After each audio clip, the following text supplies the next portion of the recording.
Chapter 14. The Sixth Sense, the Door to the Temple of Wisdom. The 13th Step toward Riches. The 13th principle is known as the Sixth Sense, through which infinite intelligence may and will communicate voluntarily without any effort from or demands by the individual. This principle is the apex of the philosophy. It can be assimilated, understood, and applied only by first mastering the other 12 principles. The sixth sense is that portion of the subconscious mind which has been referred to as the creative imagination. It has also been referred to as the receiving set through which ideas, plans, and thoughts flash into the mind. The flashes are sometimes called hunches or inspirations. The sixth sense defies description.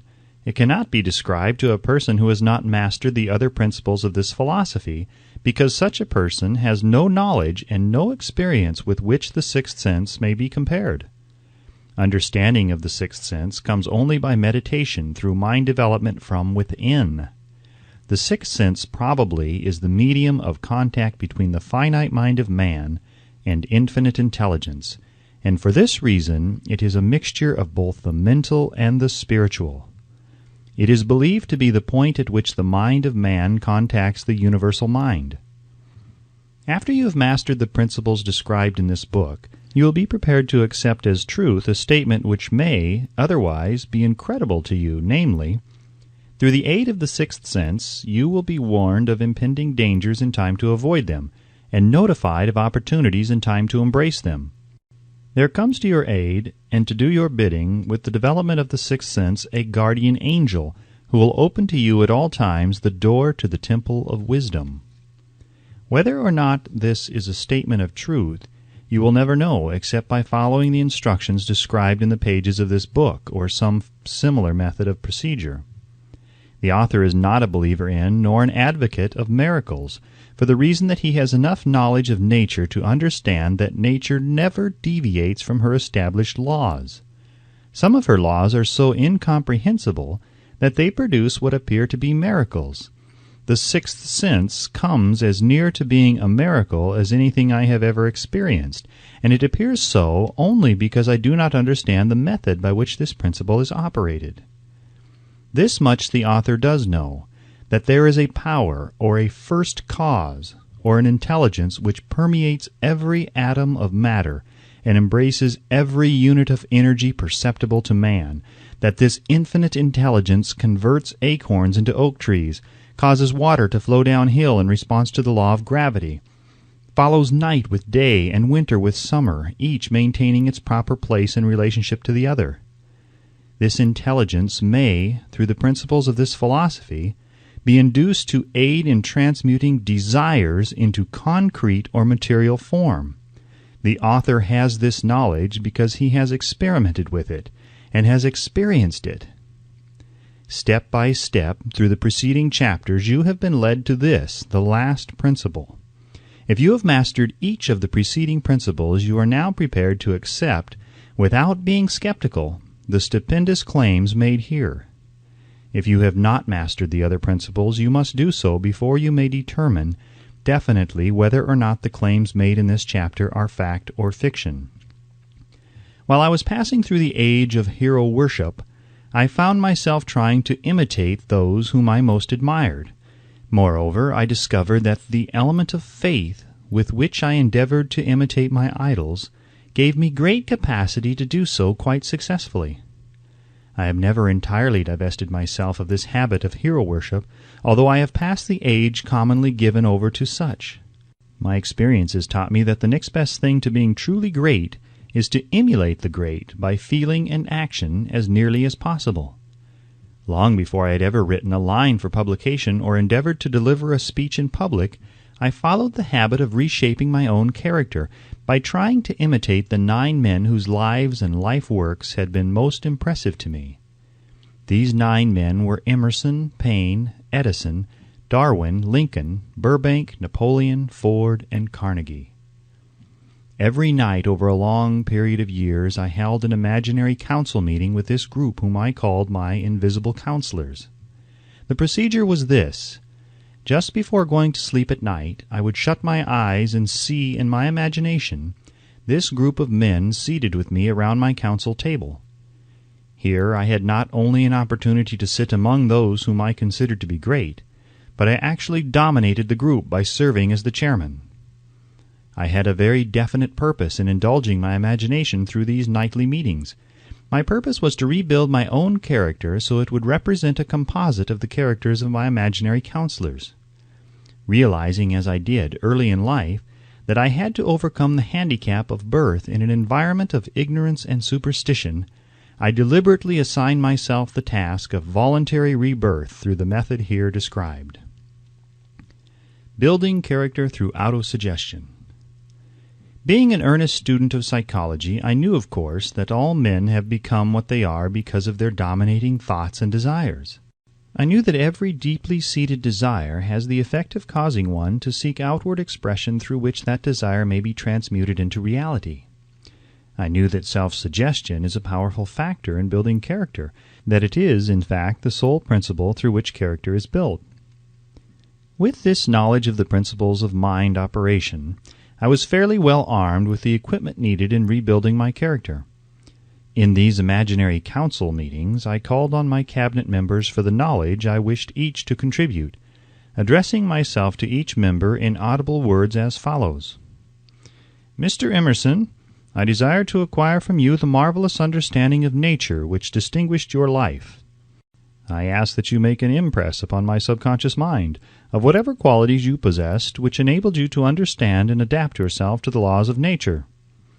I ask that you assist me in reaching and drawing upon whatever sources of knowledge are available to this end.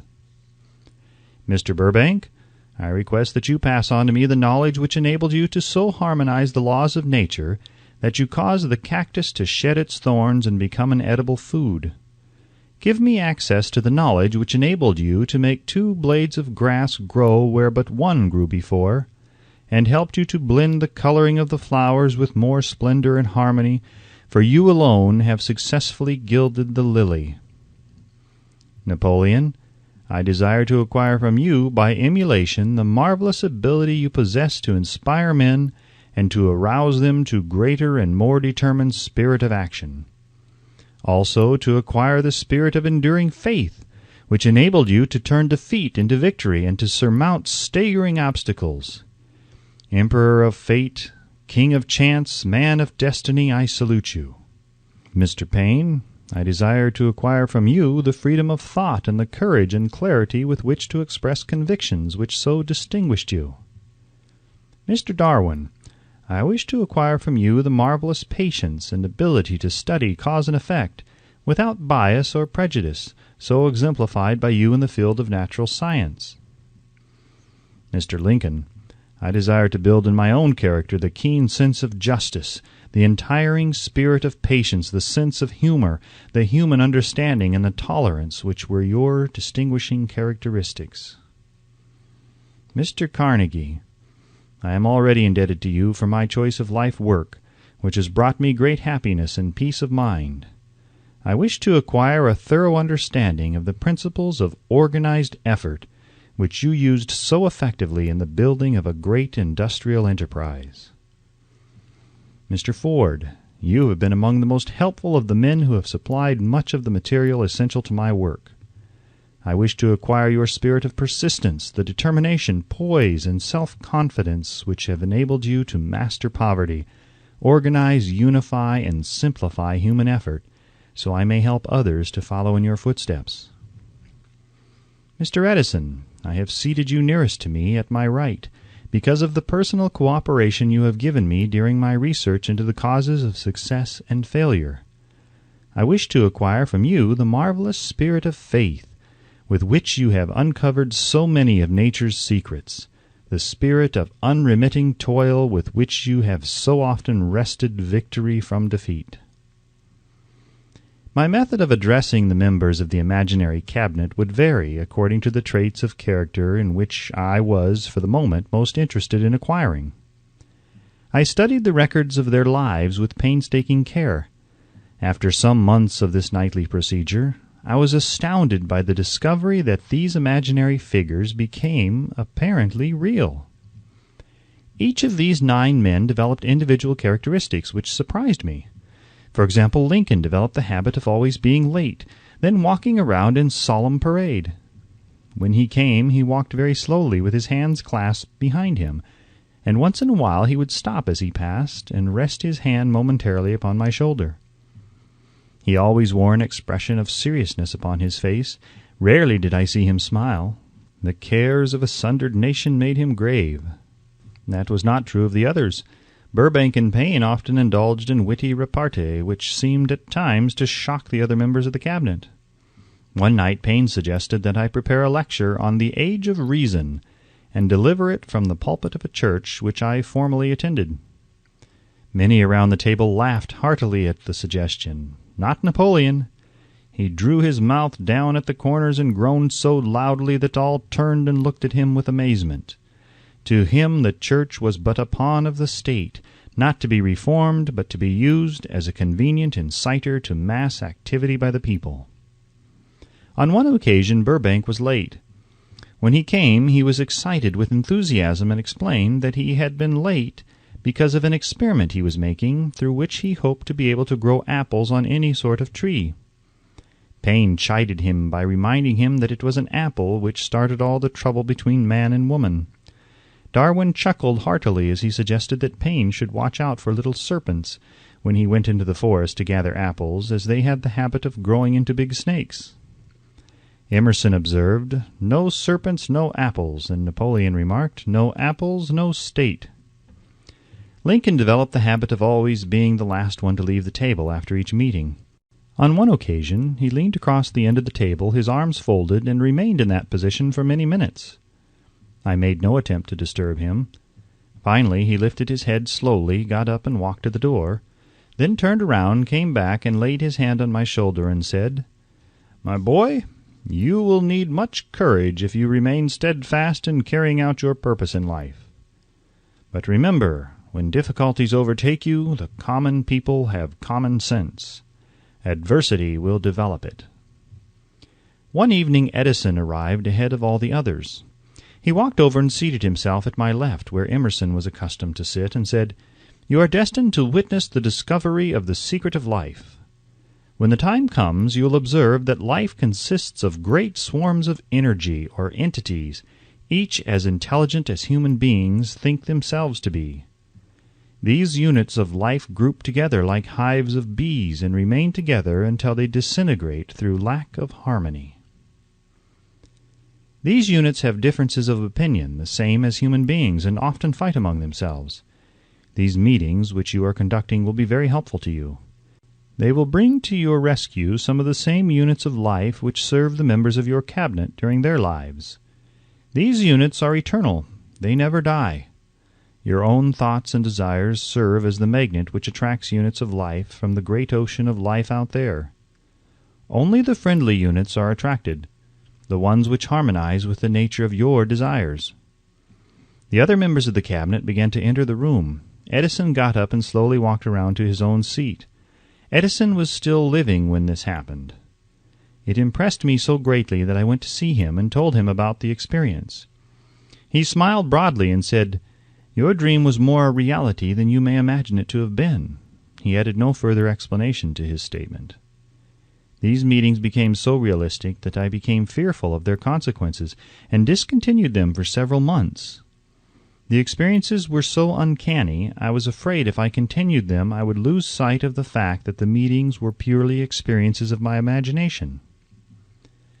Some 6 months after I had discontinued the practice, I was awakened one night, or thought I was, when I saw Lincoln standing at my bedside. He said, "The world will soon need your services. It is about to undergo a period of chaos which will cause men and women to lose faith and become panic-stricken. Go ahead with your work and complete your philosophy. That is your mission in life. If you neglect it for any cause whatsoever, you will be reduced to a primal state and be compelled to retrace the cycles through which you have passed during thousands of years." I was unable to tell the following morning whether I had dreamed this or had actually been awake, and I have never since found out which it was. But I do know that the dream, if it were a dream, was so vivid in my mind the next day that I resumed my meetings the following night. At our next meeting the members of my cabinet all filed into the room together and stood at their accustomed places at the council table, while Lincoln raised a glass and said, "Gentlemen, let us drink a toast to a friend who has returned to the fold." After that I began to add new members to my cabinet, until now it consists of more than 50, among them Christ, St. Paul, Galileo, Copernicus, Aristotle, Plato, Socrates, Homer, Voltaire, Bruno, Spinoza, Drummond, Kant, Schopenhauer, Newton, Confucius, Albert Hubbard, Braun Ingersoll, Wilson, and William James. This is the first time that I have had the courage to mention this. Heretofore I have remained quiet on the subject because I knew from my own attitude in connection with such matters that I would be misunderstood if I described my unusual experience. I have been emboldened now to reduce my experience to the printed page because I am now less concerned about what they say than I was in the years that have passed. One of the blessings of maturity is that it sometimes brings one greater courage to be truthful, regardless of what those who do not understand may think or say.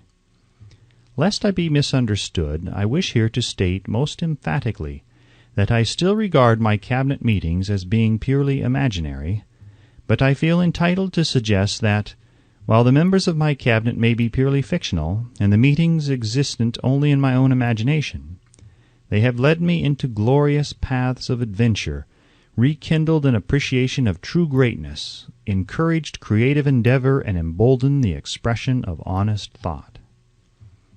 Somewhere in the cell structure of the brain is located an organ which receives vibrations of thought ordinarily called hunches. So far, science has not discovered where this organ of the sixth sense is located, but this is not important.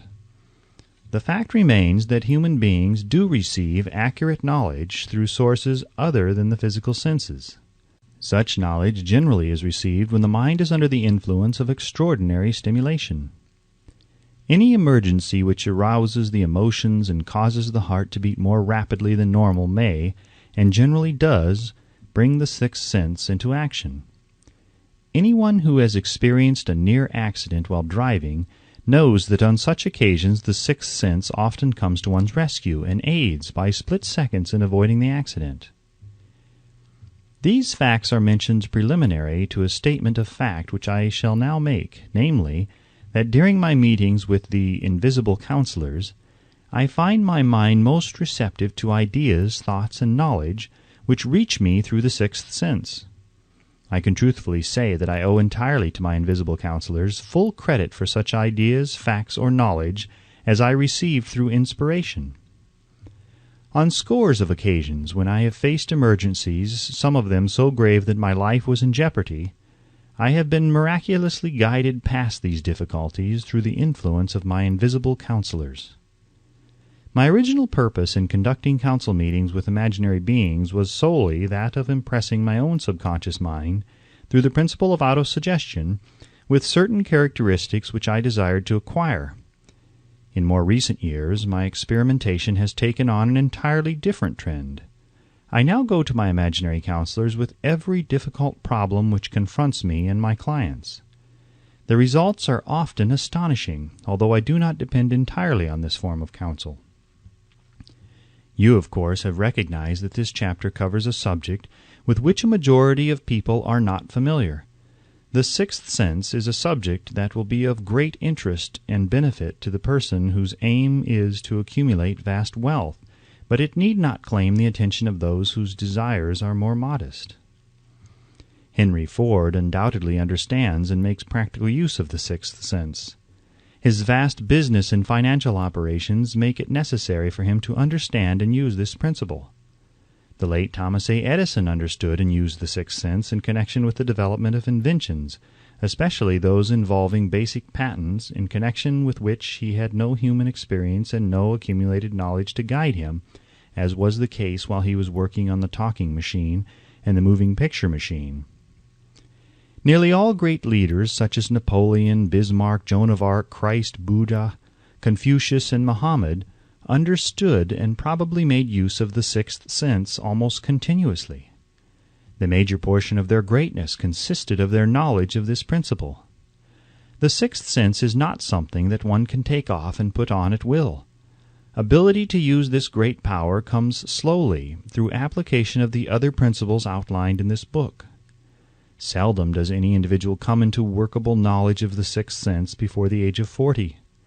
More often, the knowledge is not available until one is well past 50, and this for the reason that the spiritual forces with which the sixth sense is so closely related do not mature and become usable except through years of meditation, self-examination, and serious thought.